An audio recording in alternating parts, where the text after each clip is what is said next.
Afternoon, everyone. This is Harriet Westmore with the Women in Public Safety podcast. This is the podcast where women in public safety are honored, and we talk about various topics that relates to females who are work in the public safety sector. That could be law enforcement, that could be health and medical, that could be social work, or whatever, where we have to put ourselves in the front line to serve others in our community.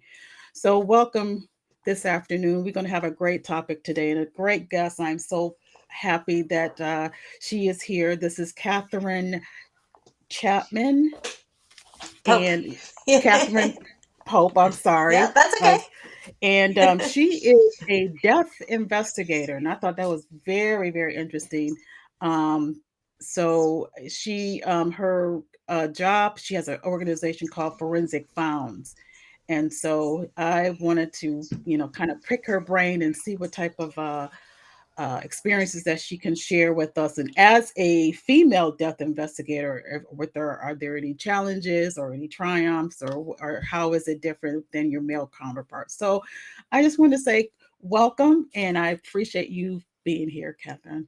Yeah, well, thank you to you for shining a light on this topic. I mean, I think so often it's ignored or swept under the rug. Or I know for me, I was always like trying to make up for lost time. Like I Hmm. always felt like I had to do more just because I didn't want people to think that I was slacking off just because I was a chick in the field.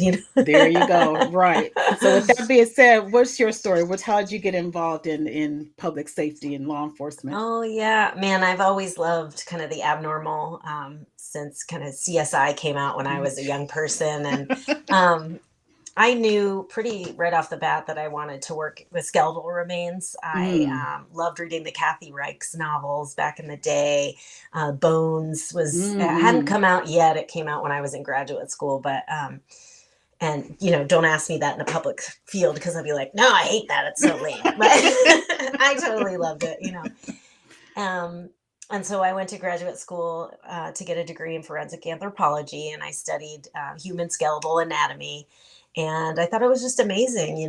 There aren't many cases of individuals being found in the woods skeletonized. Mm, A lot of the mm. stuff that I do with a medical examiner's office was working on people who couldn't be identifiable. Maybe they were decomposed, or they suffered a traumatic event, or Mhm. had been exposed to burning, or were in a mass fatality situation. So I was really able to use my education, um, not necessarily daily, but very frequently in the medical examiner world. And I love being a death investigator. It was always exciting.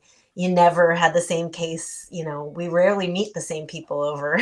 Right, Sometimes right. there's friends and family you do see more than once, but Mhm. um, I absolutely adored my career as a death investigator. I did work, my very first big girl job was actually as a crime scene investigator for a police department. And I liked that a lot. Mhm.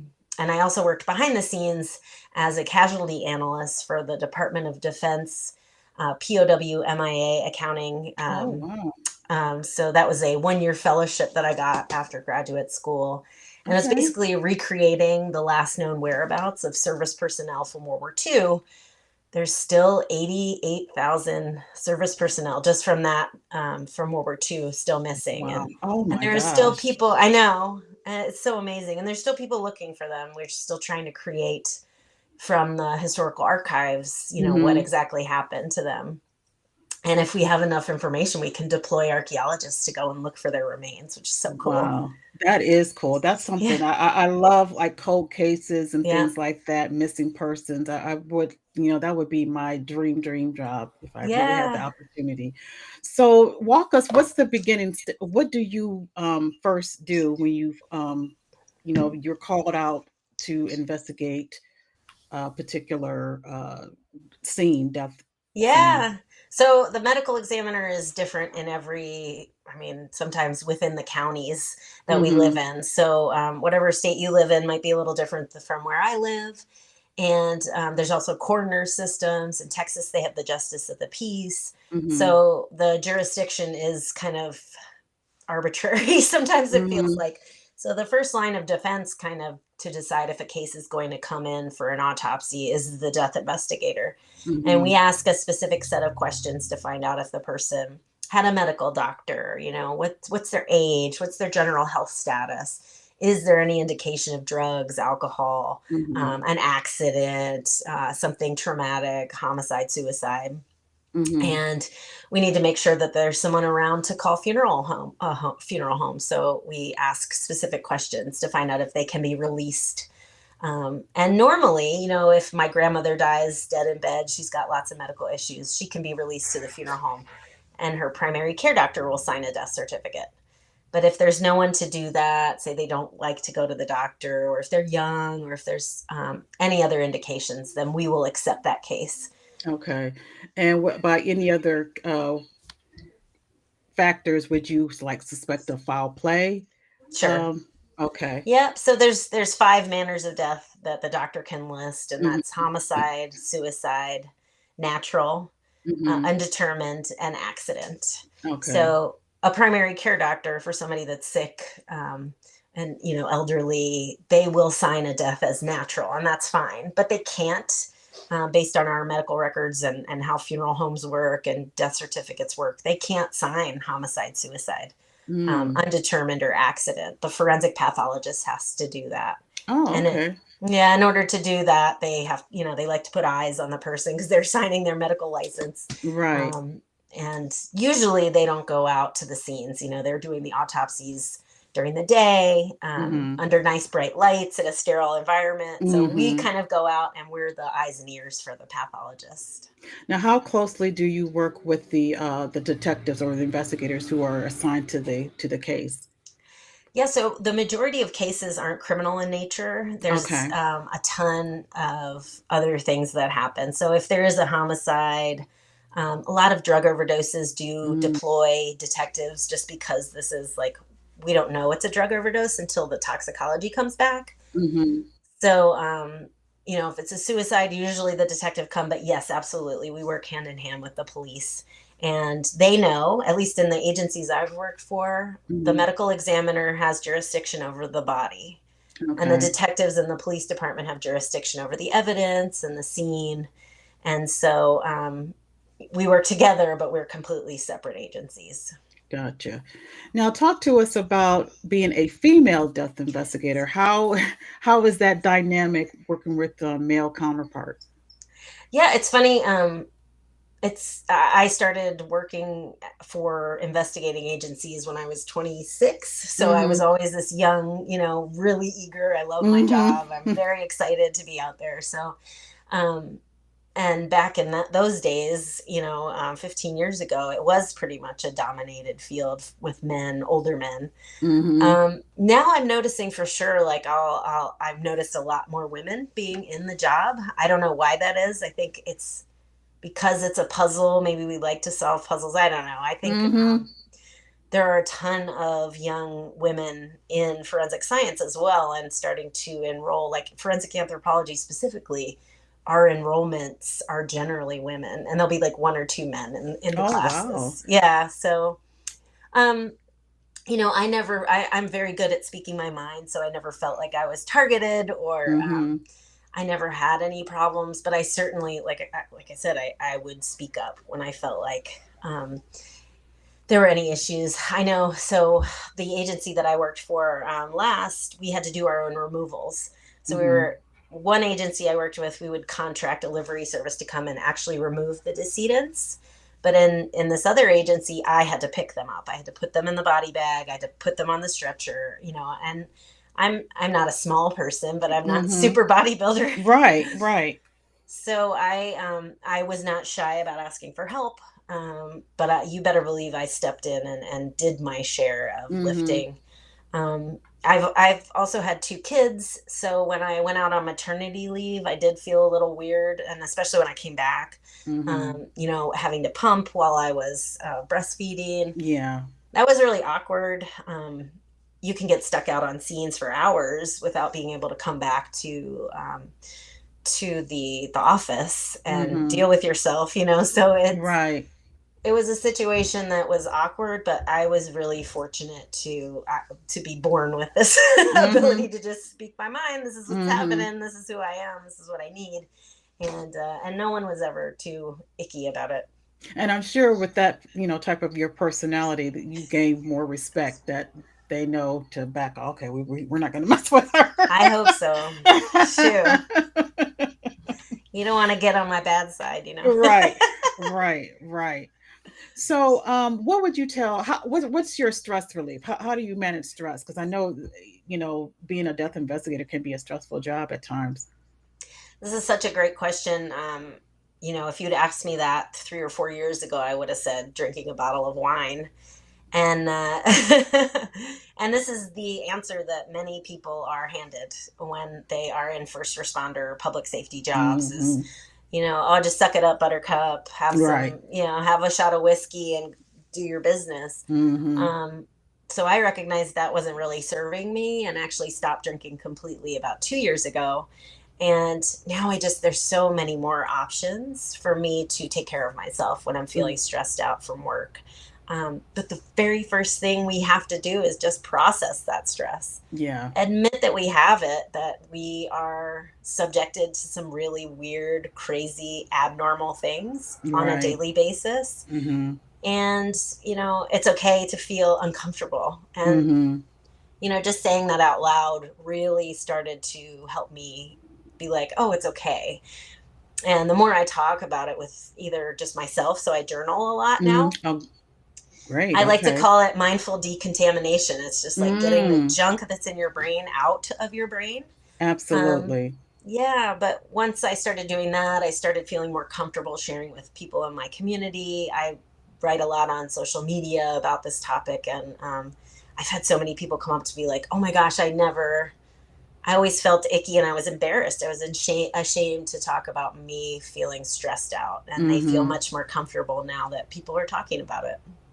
As we should, because I mean, we're human, we're women, but we also have, we have we put our, I mean, we wanted these types of jobs, but at the same time, we're also have our families and our children to take care of. And I think once we get rid of the fact that we are not super women, that we are allowed to have to feel okay, I'm kind of overwhelmed, I need to kind of decompress, give ourselves permission to do that. I think, things would be a lot better for us. I think we put on a lot more than, more average than, especially our male counterparts. All they can, do is just sit in front of the TV with the remote, or or do something, Or get angry and or blow up. getting right, They have these hair triggers that is, it seems like that's okay. right. And I like to tell people, you make a good point, is like, a lot of the times I felt like I should be sharing with my partner at home, my husband. Mhm. Mhm. And I'm like, I didn't want to traumatize him with the crazy crap that I was seeing. Right. So I didn't tell him, and I don't want to complain to my coworkers because they're seeing it too. So Mhm. it's like, then I have no one to talk to. So what I recommend for people who are in this boat is you can silo people for specific outreach, right? Like it's Mhm. okay to talk to your husband about work or home stuff, Mhm. and you can talk to your colleagues about colleague work related stuff. It's Right. not complaining, because what it's actually is debriefing you, and it's bringing you Exactly. down. Right. Right, exactly. So, tell us about Forensic Found. What is your organization about? Oh, so like I said, about 2 years ago, I stopped drinking. I went through this program called This Naked Mind. So Mhm. traditional recovery, AA, things like that are great for some people, Mhm. but not for everybody. And I didn't feel like I didn't want to do that. And I wasn't Right. going to do that. It wasn't for Mhm. me. And I Mhm. found this online program called This Naked Mind. They have a 30-day live alcohol experiment. You can watch a video every day. They have online live interactions, like nice big um, Zoom rooms where you can kind of fade into the background and you don't Oh, have to be okay. vulnerable, in Mhm. person. Mhm. But you're still learning. It's all about dropping the weapons of blame and shame. Alcohol is addictive to all people. And Right. anyway, it just completely changed my life, and it did take me about 6 months to stop completely and realize that I wanted to live alcohol free, and I'm much happier now. But in doing so, I became a certified coach through their program because I felt like the method of building your sobriety in this program would totally work for public servants, and I Right. wanted to bring it to them. So I created this business called Forensics Found, and kind of the our mantra, my manifesto is just to help people who are doing a really hard job be able to do their jobs better. And whether that's with support with quitting drinking or just any sort of goal setting, mindset shifting, just feel Mm-hmm. it being supported. The news media right now does not make us look very good, Exactly. to Exactly. put it lightly. So, Right. really, it's just, it's a matter of understanding like we're doing really hard things. And we don't necessarily get a lot of support for it. So I've created courses that people can do kind of on their, like, as continuing education. I do offer like one-on-one coaching, but and a lot of it is just me kind of posting my story and sharing vulnerably so people don't feel like they're so alone. Wow, that's awesome. And I want to give you the give us the information so I can put it out there in the show Oh, notes. But yeah. how can people reach out to you if someone is interested and want to kind of talk with you and reach out to you and get some Yeah, help? sure. So my website is forensicsfound.com. Okay. It's with an S, forensicsfound.com. I'm on Instagram under that name. And if you're interested in alcohol free support, I'm also on Instagram under Responders Last Call. Well, I like that. Yeah. I have my own course, so I built my own 30-day course specifically tailored to people who have seen, that work in public safety, and talking about how PTSD affects our sleeping, Yeah. how alcohol affects PTSD and our sleeping, how all this stuff is kind of wrapped up together. And when we wrap up addiction too, Mm-hmm. we end up a tangled mess. So I speak specifically about that. And you can always reach out to me there. I also have a podcast I forgot to mention. Oh, So yes. yeah. We can put that on blast. Yes, let's talk about that. We're sharing stories. So I'm interviewing people who are in public service jobs, Okay. most medical examiner, forensic Mm-hmm. anthropologists, but also detectives, EMTs, forensic dentists, forensic Mm. nurses. I'd love to have somebody from corrections on, just highlighting, a normal day and what Mm-hmm. we do to kind of for self care and how to de stress after the day. Yeah, And what's the name of your podcast? it's called Forensics Found as well. Oh, it is forensic. Okay. Yeah, All right. So I'll make sure I will put that in the show notes so yeah. everybody There's can. so much to do. I mean, there's not like one of the biggest things I heard from people is like we don't have a training in how to make death notifications. Yeah. That's a great point. And if you go like learning how to do that, you have to practice it, right? But it would be Mm-hmm. really nice to have a little bit of some sort of, education or some sort of field training so that you're Right. not going in blind and making mistakes. Like I'll never forget, and it's a long story, and I'll tell it some other time. But one of the biggest mistakes I made when making a notification to a family member, and it was so embarrassing. And as soon as I said it, I knew I had done wrong. But in the moment, you're like trying to connect, you're trying to Right. get information, you're trying to interview, you're trying to be patient with somebody that's Mm-hmm. grieving, and Mm-hmm. it's hard. And as far as I can tell, there's no training. So I'm building one of those. Oh, that's awesome. Yeah, I just want people to feel more supported in their roles. Mm-hmm. So what exactly, I mean, how did the outcome? Did they receive, I mean, I don't want to No, I mean, it was awful. It just it like was there's nothing you okay. can do. You can't stuff your Okay. words back in your You're mouth. right. And I apologized. I think she Yeah. appreciated that rather than just like Yeah. keep moving. Right. I recognized immediately what I said, and I Mm-hmm. apologized. And I have my field training officer at the time actually still jokes with me about it. Like he brings it Mm-hmm. up all the time. You Mm-hmm. moron. So I mean, you have to we're not perfect, and Right. I was mortified at the moment, but you have Mm-hmm. to use it as a learning experience. I think what you're doing is great because I mean I keep thinking about some of the notifications that I've experienced. Thank God I haven't had to do that, but I've had colleagues that, and it could be so. It is a fine line. You don't want to be Gruff. gruff, and Yeah. there's a lot of people, and I have to say most of them that I knew were men. It was like this, straight by the book, matter of fact, no empathy to the Hmm. family, and you know and I know you need to get, like you say, you need to gather the information as much as you can, but at the same time, they've just got the shock of their life. Their loved one is now deceased, and Yeah. yeah, And so they're I going to remember that forever. right. So it's not that hard to take a little bit of extra time Yeah. to let people know. And on the converse of that too is like some people dance around the issue. Some Mhm. people aren't straight up and saying like that you need to give the information outright, but Yeah. you can also follow it up with, information, facts, and Mhm. questions. People too are going to be in a fog at that point, so Yeah. making sure you write stuff down or give them something to follow up with when they have questions is critical. But grief is hard, and most of us don't get into forensic science because we love giving people bad news. We like solving puzzles. We also Yeah. don't love working with grieving people. So it's like we Right. need that training. We need to know how Right. to interact with people like that, and we don't get Right. that. Exactly. Well, keep us posted. Definitely keep me posted on that, because I would definitely love to take the course. Yeah. Um, Oh, thanks. yeah. So other than that, what quick advice would you give a newbie who would like to get into your type of field?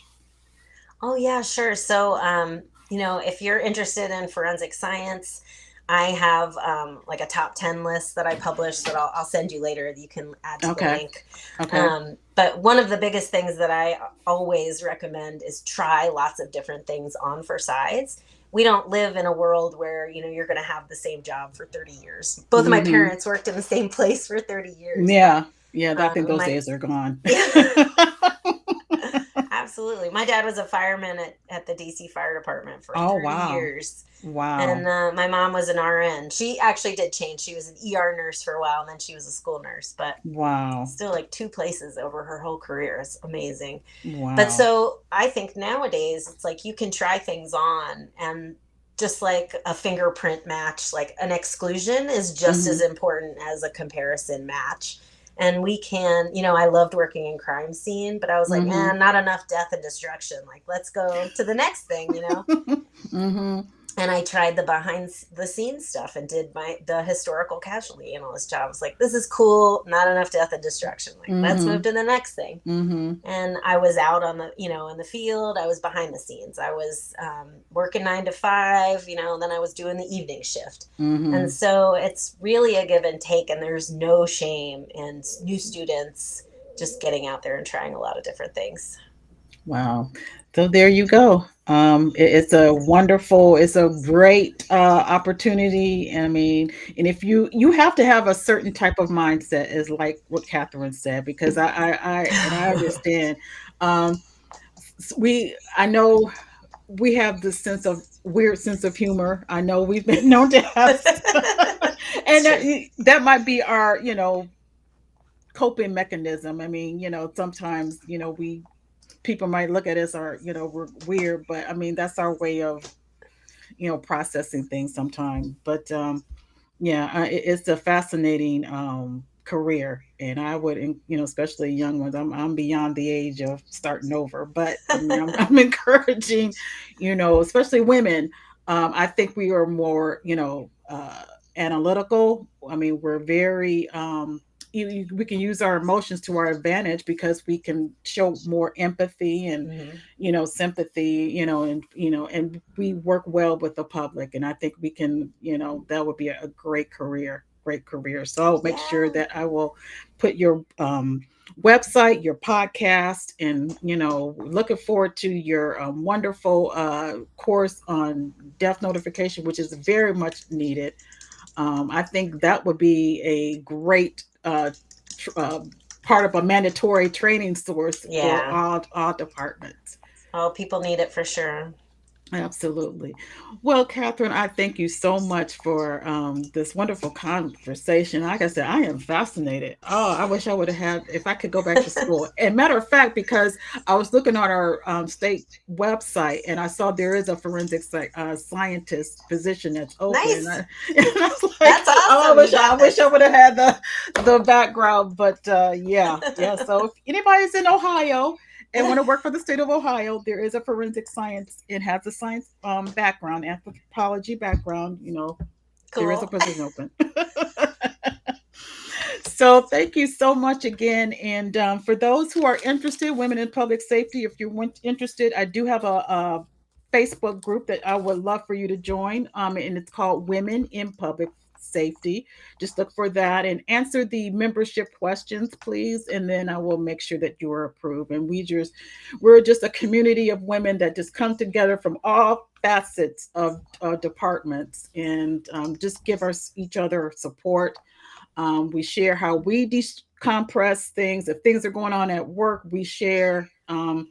And situations like this, I love bringing fascinating people to talk, to share their experience and give their insight of how they handle stress. Because I know there's a lot of younger officers or people in public safety. They are just starting out and they're dealing with a lot of things that they're, maybe Hmm. us as veterans can kind of mentor, take them in and kind of, give them that support that they need, that they may not, can get anywhere else but from someone like us. So we're here for you. So thank you so much. And I will talk with you soon. And you guys, please stay safe. Bye. Thanks.